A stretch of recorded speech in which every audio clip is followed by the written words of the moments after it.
News. Now, more on the latest building collapse in New York. You might have heard a few moments ago, I was talking about the Salomon Brothers Building collapsing. And indeed it has. Apparently that's only a few hundred yards away from where the World Trade Center towers were. And it seems that this was not a result of a new attack. It was because the building had been weakened during this morning's attacks. We'll probably find out more now about that from our correspondent, Jane Standley. Jane, what more can you tell us about the Salomon Brothers building and its collapse? Well, only really what you already know. Details are very, very sketchy. There's almost a sense downtown in New York behind me, down by the World Trade Centers, of just an area completely closed off as the rescue workers try to do their job. But this isn't the first building that has suffered as a result. We know that part of the Marriott Hotel next to the World Trade Center also collapsed as a result of this huge amount of falling debris from 110 floors of the two twin towers of the World Trade Center. As you can see behind me, the Trade Center appears to be still burning. We see these huge clouds of smoke and ash, and we know that behind that there's an empty piece of what was a very familiar New York skyline, a symbol of the financial prosperity of this city, but completely disappeared now, and New York is still unable to take on board what has happened to them today. Presumably there were very few people in the Salomon building when it collapsed. I mean, there were, I suppose, fears of possible further collapses around the area. That's what you would hope, because this whole downtown area behind me has been completely sealed off and evacuated, apart from the emergency workers. That was done by the mayor, Rudy Giuliani, much earlier today because of, course, the dreadful collapse of the Twin Towers of the World Trade Center.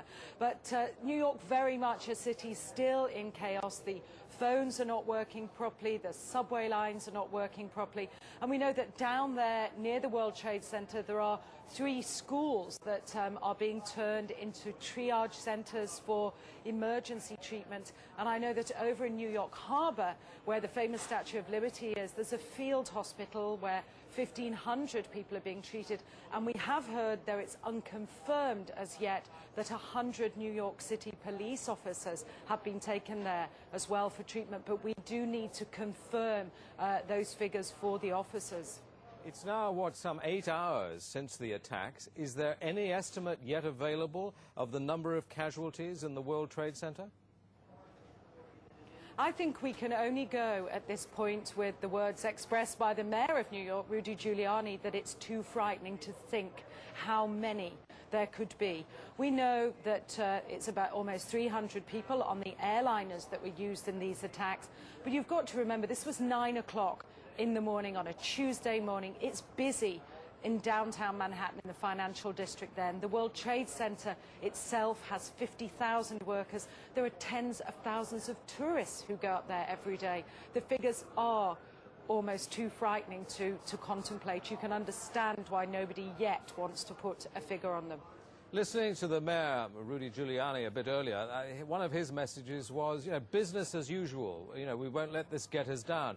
But presumably, a lot of Manhattan people must have fled the city to Long Island to get away from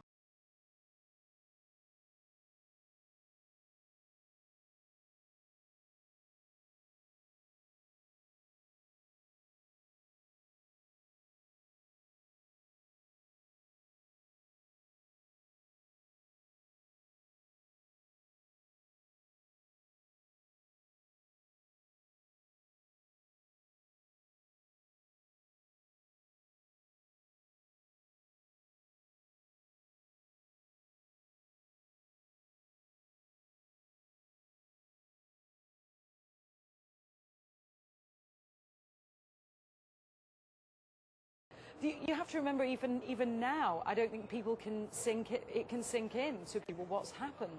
We haven't for the past hour or so heard much from the people of Manhattan. You're with them there. I mean, what are they saying tonight after this catastrophic attack? As I said, many just cannot believe this has happened, and I've seen you know, big burly men and women with you know, tears in their eyes today, shaking their heads, wondering what on earth is going on. There was a sense of panic. Our reports from the scene were of people just absolutely horrified. And I've already seen some photographs of that a man took down in the downtown area, and it looks like the aftermath of a huge atom bomb or something, just full of debris and of like a white carpeting of snow from all the dust and rubbish that had fallen. I don't think people can comprehend. They certainly have lost any feeling of safety.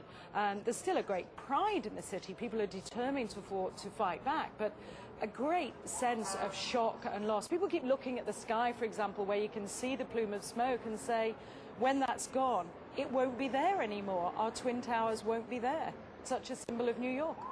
Are they talking yet about revenge and what the government should do to counter this threat, or are they numb still?